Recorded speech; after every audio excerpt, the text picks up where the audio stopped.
తెలంగాణ రాష్ట్రంలోని ముఖ్యంగా ఉత్తర తెలంగాణ ప్రాంతం నుంచి దశాబ్దాలుగా ఇక్కడ వ్యవసాయ మార్గాలు లేక, భూమి ఉన్న నీళ్లు లేక, ఉపాధి అవకాశాలు లేక దశాబ్దాలుగా ఇక్కడ నుంచి మరి లక్షల సంఖ్యలో సోదరులు తమ భార్యా పిల్లల్ని విడిచిపెట్టి, కుటుంబాలను వదిలిపెట్టి గల్ఫ్ దేశాల్లో ఆ ఎడారుల్లో మరి ఒయాసిస్లు వెతుక్కుంటూ, మెరుగైన అవకాశాలు వెతుక్కుంటూ లక్షల సంఖ్యలో దాదాపు 3.5-4 దశాబ్దాలుగా అక్కడ పోయి పనిచేస్తూ ఉన్నారు.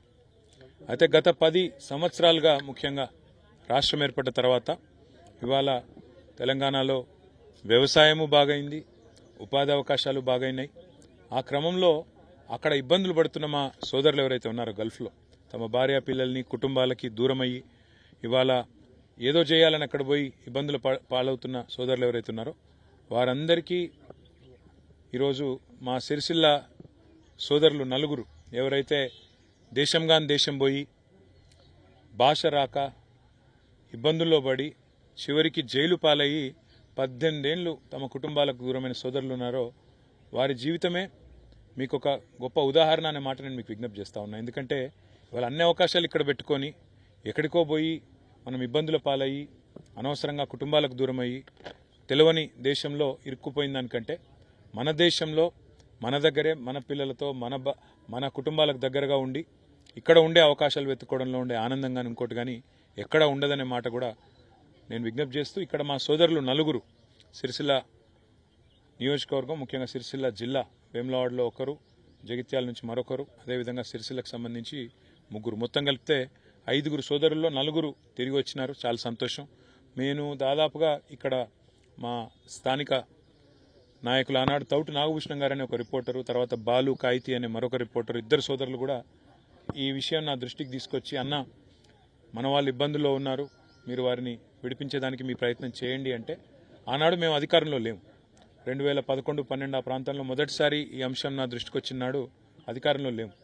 కానీ సిన్సియర్గా ప్రయత్నం చేసి నేపాల్ దాకా పోయి ఒక 15 లక్షల రూపాయలు ఆనాడు బ్లడ్ మనీ అంటారు, ఏ కుటుంబం అయితే చనిపోయిందో ఆ కుటుంబానికి పోయి వారి కుటుంబ సభ్యులకు డబ్బులు కూడా కాఠ్మండు దాకా పోయి మందా భీమిరెడ్డి గారు, నారాయణ స్వామి గారు వాళ్ళందరినీ కూడా తీసుకొని పోయి అక్కడ దాకా పోయి ఇచ్చి రావడం జరిగింది. తదనంతరం వారు వెంటనే విడుదలవుతారని ఆశించడం జరిగింది. కానీ దురదృష్టవశాత్తు అక్కడ చట్టాల్లో మార్పులు, కొన్ని ఇబ్బందుల వల్ల మధ్యలో లాయర్లు కూడా అక్కడ చాలా హెల్ప్ చేసినారు. అక్కడ మా గల్ఫ్లో ఉండే సోదరులు, మా సత్యం గారు, రాధారప్ సత్యం గారు, జువాడి శ్రీనివాస్ గారు, అక్కడ లాయర్ అనురాధ గారు, ఇంకా అక్కడ స్థానిక లాయర్లు కూడా, అక్కడ యునైటెడ్ అరబ్ ఎమిరేట్స్ సంబంధించిన లాయర్లు వాళ్ళు కూడా సాయం చేసినారు. ఎంతోమంది కృషి వల్ల ఒక 7 సంవత్సరాల జైలు శిక్ష తగ్గి ఈరోజు 18 ఏళ్లకు, అంటే అది కూడా చాలా ఎక్కువ అయినప్పటికీ ఇంకో 7 సంవత్సరాలు శిక్షా కాలం ఉండగా వారు బయటికి రావడం, వారి కుటుంబాలతో మళ్ళీ తిరిగి కలవడం చాలా సంతోషంగా ఉంది. అందుకే వారిని కలవడానికి, వారిని పరామర్శించడానికి, కేవలం పరామర్శించడానికి మాత్రమే కాదు, వారి కాళ్ళ మీద వారు, ఎందుకంటే 18 ఏళ్ల తర్వాత తిరిగి వచ్చిన తర్వాత వాళ్ళకు కూడా ఇక్కడ ఏం చేయాలనో పాల్పోతలేదు. కాబట్టి వారి కాళ్ళ మీద వారు తిరిగి నిలబడడానికి కూడా నా వంతు ప్రయత్నంగా తప్పకుండా సాయం చేస్తానని చెప్పి వారికి నేను మాట ఇచ్చినాను. ప్రభుత్వాన్ని కూడా నేను కోరుతా ఉన్నా, మీరు మాట ఇచ్చారు, గల్ఫ్ బాధితులకు సహాయం చేస్తామని చెప్పారు, తప్పకుండా మీరు కూడా మాట నిలుపుకుంటారని, నిలుపుకోవాలని మనస్ఫూర్తిగా నేను రాష్ట్ర ప్రభుత్వాన్ని కూడా కోరుతా ఉన్నా. తప్పకుండా నా తరపున వ్యక్తిగతంగా నేను కూడా వారు తమ కాళ్ళ మీద తాము నిలబడే విధంగా, స్వయం ఉపాధి అవకాశాలు అందిపుచ్చుకునే విధంగా మంచి ఏర్పాటు చేస్తానని వారికి మాటిచ్చాను. తప్పకుండా రాబోయే 1-2 నెలల్లోనే ఏర్పాట్లు చేస్తానని చెప్పి కూడా తెలియజేస్తూ, గల్ఫ్ దేశాల్లో ఉండే తెలంగాణ బిడ్డలకు మాత్రం మళ్ళొక్కసారి నా విజ్ఞప్తి, మీరు ఇక్కడ నుంచి పోవడం, కొంతమంది నకిలీ ఏజెంట్ల చేతుల్లో మోసపోయిపోవడం, అక్కడ పోయిన తర్వాత కలివిల్లి కావడం, అక్కడ పోయిన తర్వాత మళ్ళీ ఇబ్బందులు పడడం, భాష రాక, వీసా లేక, న్యాయంగా రావాల్సిన వేతనాలు రాక, రకరకాల ఇబ్బందులు. అందుకే మీ అందరికీ కూడా నా విజ్ఞప్తి, తెలంగాణలో ఇవాళ అవకాశాలు కోకోల్లలుగా ఉన్నాయి. మన దగ్గర ఎక్కడెక్కడి నుంచో వచ్చి ఇవాళ వివిధ రాష్ట్రాల కార్మికులు పనిచేస్తూ ఉన్నారు.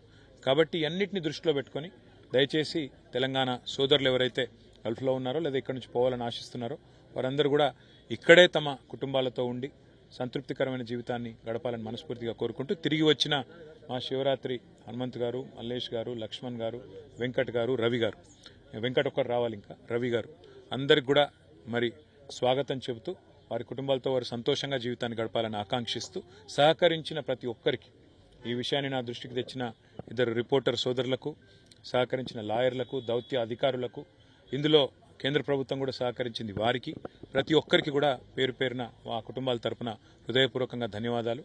వారందరూ కూడా, మీ అందరూ కూడా ధన్యవాదాలు. Thank you.